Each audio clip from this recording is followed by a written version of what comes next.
इसको होना इधर चाहिए। हाँ नदीम हेंडर हमारा शुरू का वर्कर तब से सारे इतने यंग होते थे। मैं अच्छा और हाँ अमीन जकी आ गए। अमीन जकी हमारे पंजाब के सेक्रेटरी जनरल थे बड़ी देर तक ऐसे रशीद के साथ आगे ना अमीन। अच्छा जी और कोई रह गया? शायद हमारा से पहला हमारा कोई इलेक्शन जीता था पीटीआई में। हम सारे इलेक्शन अंदर में हार जाया करते थे।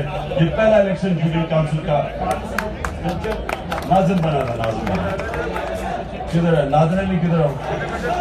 नादर अली आ जाओ, तुम इधर आ जाओ। अच्छा जी हाँ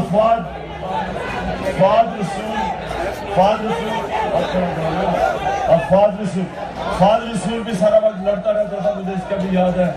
और अहमद अली भट्ट हमेशा नाराज होते थे, मुझे याद है। हाँ नवीद सरगोदा से